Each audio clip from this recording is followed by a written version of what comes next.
Hey, what's up you guys? This is Rob from the Gay Guy Plays, and today on the Snapshot, it's all about how far you can stretch it when we take a look at Equinox's Overextended Mend Maim build. So the premise of this build is to extend the range of Equinox's Mend Maim abilities, allowing you to spread your aura over a greater part of the battlefield and collect charges from a larger base of enemies, as well as boosting your heal and damage radius. Now, while the primary focus is range, there is a little bit of room to play with personalization here, giving you the ability to turn yourself into a crowd control machine or a team buffing support. Now, before we jump into the build, we need to take a look at the mechanics of Mend Maim. Once toggled on, Equinox emits an aura that bathes the battlefield in light and causes all affected enemies to glow with her energy color. Enemies that are slain within the aura will contribute 75% of the health loss while under its effect. The total is noted on your buff window. Now, there are a couple things to keep in mind. First off, an enemy who has less than full health and becomes affected by the aura will contribute less charges than an identical enemy who is affected by the aura at full health. Secondly, it doesn't matter who does the killing, the charge amount will always stay the same.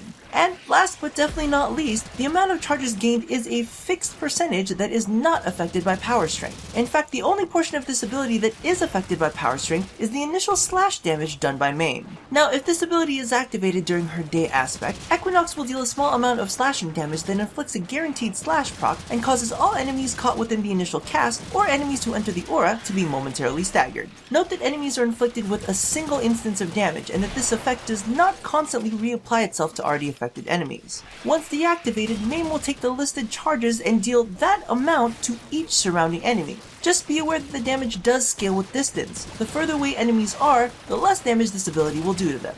Now, if this ability is deactivated during her night aspect, Equinox will take the listed charges and divide them by the amount of players currently caught within range, healing each of them for the divided total. Now, this works extremely well when overextended, as many players are usually parkouring all over the place. This just gives you a little bit more wiggle room to ensure that the heals land.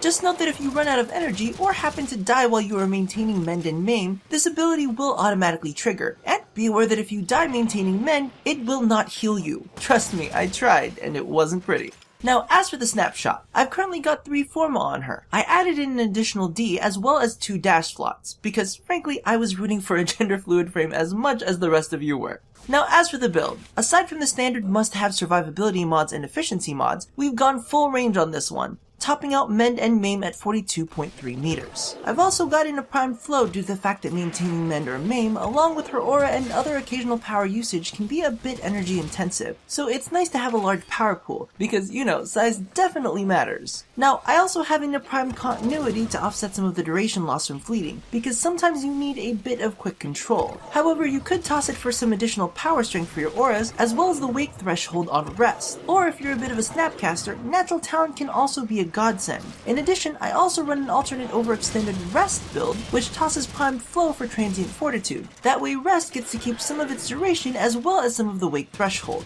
Now for a couple quick tips. The cast time on her ultimate is a bit painful, so be sure to find a safe place to activate it. Just remember that you will be collecting charges at a ridiculous range, so give yourself a little extra time to play it safe. Another thing to keep in mind is that each of her aspects play her ultimate a little bit differently. Day tends to be a bit more of a waiting game as you're collecting enough charges to effectively blow your target into smithereens with a massive deathgasm, while a full group heal using Mend can literally be fueled by 1 or 2 kills. As for Maim, remember that positioning is key due to the fact that the damage drops off at a distance, so be sure to keep an eye on the battlefield so you can position yourself as close as you can safely get to priority targets. Also keep in mind that Maim is slash based, which is great against fleshy targets but suffers against armor, so coordinate with your team and see if you can't run a 4-stack of corrosive projection. Now, regardless of which aspect you're cycled into, just remember that running with your team will help you rack up more charges to fuel your ultimate, because there is nothing better than a little group play if you're looking to score big and fast. So thank you all for watching another episode of the Snapshot. I'll be posting a really rough cut of the debunk that'll have a bunch of clips I grabbed from playtesting.